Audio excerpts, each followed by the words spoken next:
आज हम लोग पढ़ेंगे अपरा, गर्भ नाभि नाड़ी, जरायु, उल्व। तो अपरा क्या है पहले ये पढ़ते हैं। अपरा को हम लोग क्या क्या कह सकते हैं? अमरा, जरायु, प्लासेंटा, ये इसका सिनोनिम्स है। ठीक है। गर्भ धारण पोषण कार्य संपन्न करती है कौन? अपरा। अब अपरा निर्माण कैसे होता है? अपरा का निर्माण निम्नलिखित अवयव के भाग से होता है। भ्रूण के बाह्य आवरण के अंकुरमय भाग से, भ्रूण एम्ब्रायो के नीचे की गर्भकला से, इन दोनों के मध्य का पीला भाग, आउटर लेयर, ठीक है, और इनर लेयर, और दोनों के बीच की कला, इन तीनों के भाग से क्या होता है? अपरा का निर्माण होता है। अब देखेंगे अपरा 12 सप्ताह में संपूर्ण बन जाती है। उस समय ये गर्भाशय का भाग घेरे रहती है।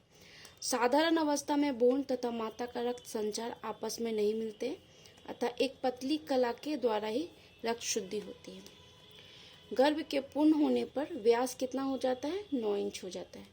इस अपरा के 2 पृष्ठ होते हैं, एक तो मैटरनल साइड, एक फीटल साइड, एक माता की तरफ और एक बच्चे की तरफ, एक भ्रूण की तरफ तथा दूसरा गर्भाशय की तरफ। इस संपूर्ण जरायु का भार कितना होता है? 500 ग्राम। इसको अकॉर्डिंग टू मॉडर्न बहुत अच्छे से बताएंगे कि डेवलपमेंट ऑफ प्लासेंटा कैसे होता है, fertilization, implantation, then development of placenta. अभी सिर्फ इसको अकॉर्डिंग टू आयुर्वेदा देख लेना है। अपरा का कार्य, उसका फंक्शन क्या है? गर्भ का पोषण करना, गर्भ का शोषण करना और मलोत्सर्ग कराना, रक्त संचार में सहायक, स्तनों की वृद्धि के कार्य में सहायक, स्तन की वृद्धि में कैसे प्लासेंटा वर्क करता है, ये सब बताएंगे उसमें। आयुर्वेद में अपरा, जरायु आदि अनेक अर्थ अपरावाची है। अपरा, जरायु ये सब किसे कहते हैं? प्लासेंटा को ही कहते हैं। ठीक है। अब हम लोग पढ़ेंगे नाभि नाड़ी। ये ई की मात्रा इधर से है, ठीक है। नाभि नाड़ी, तो नाभि नाड़ी किसे कहेंगे? ये गर्भ की नाभि नाड़ी से अपरा के बीच तक गर्भोदक में से होते हुए नाभि नाड़ी से जुड़ने वाला भाग है।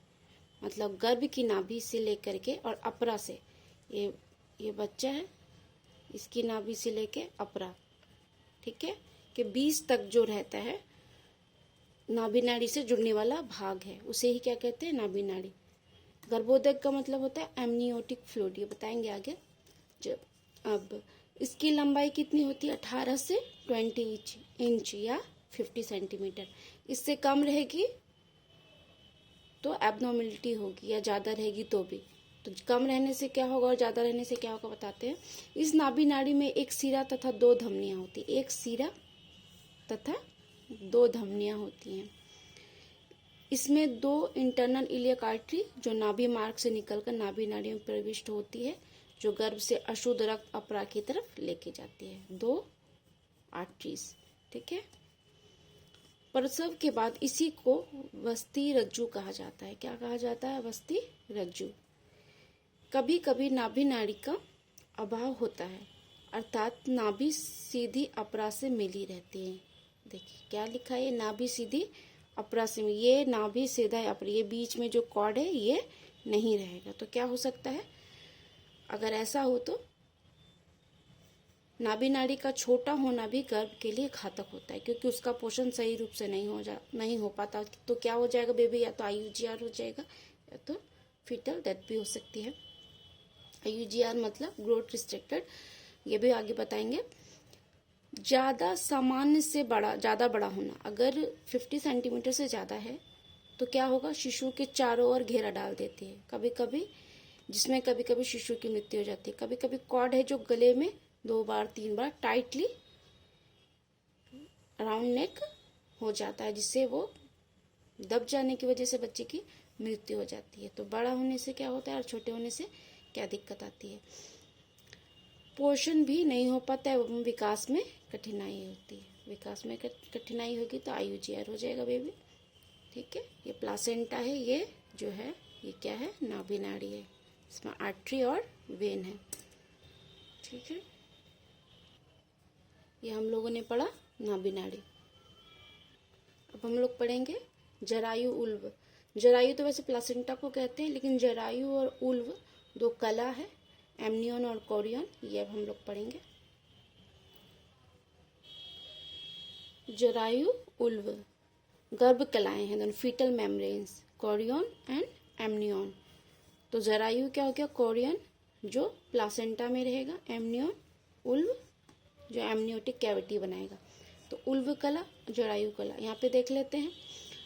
तो अब ये उल्व पढ़ना है, तो उल्व क्या, उल्वोदक जो होता है, गर्भोदक, लाइकर, लिखकर बोले या लाइकर बोले, लाइकर एमनी, मतलब उल्व कला के अंदर भरा हुआ अल्प क्षारीय जलीय पदार्थ है। एक तरह का लिक्विड होता है क्षारीय एल्कलाइन, जिसमें गर्भ तैरता रहता है, जिसमें गर्भ क्या करता रहता है, तैरता रहता है।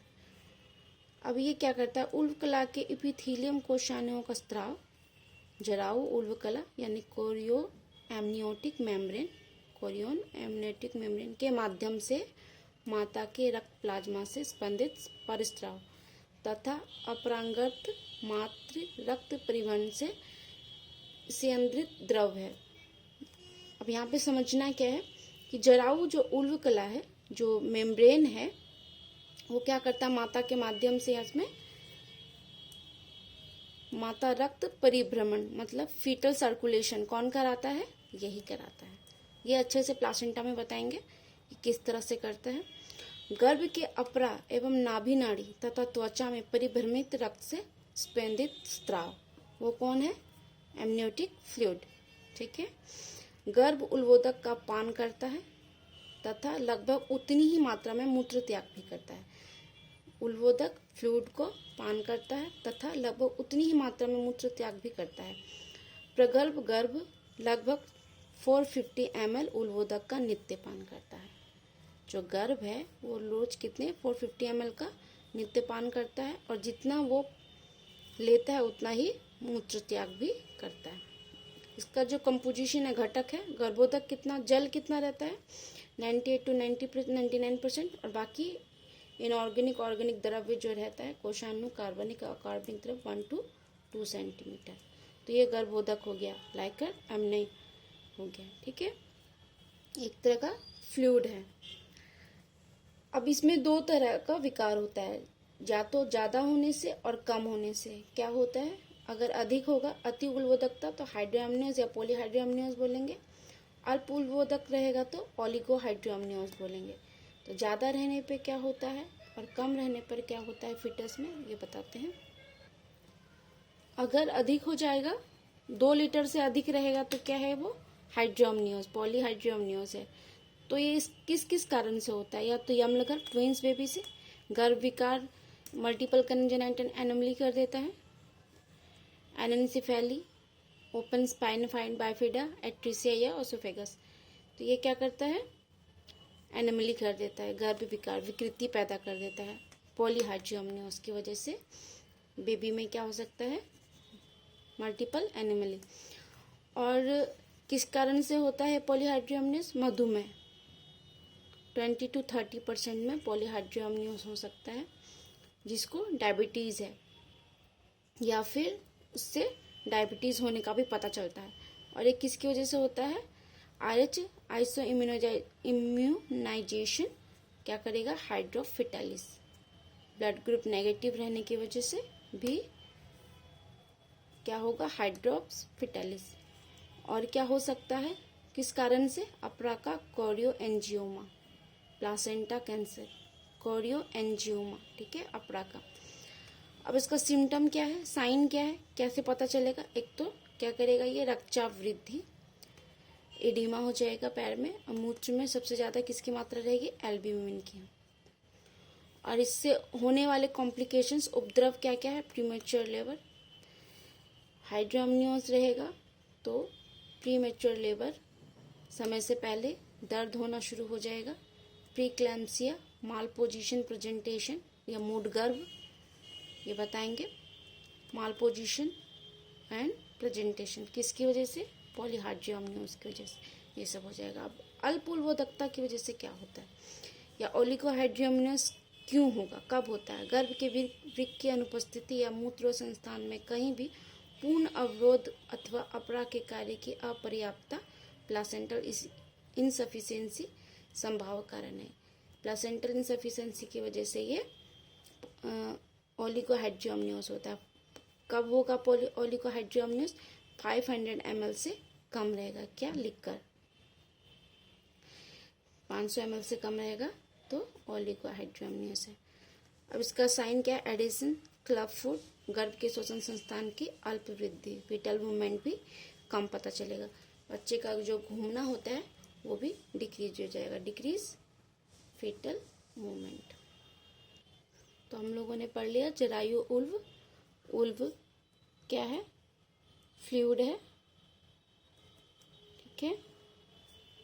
और जरायु प्लासेंटा, लेकिन कलाएं ये दो तरह है, फीटल मेम्ब्रेन, जरायु कला और उल्व कला। एमनियोन से एमनियोटिक कैविटी है जिसमें एमनियोन रहता है, फ्लूइड रहता है, एमनियोटिक फ्लूइड, ठीक है, ये बता चुके हैं हम लोगों ने। ये सारा पढ़ लिया है, यहाँ तक कंप्लीट हो चुका है। अब आगे हम लोग पढ़ेंगे formation, development, function of placenta, umbilical cord, amniotic fluid according to modern पढ़ेंगे आगे।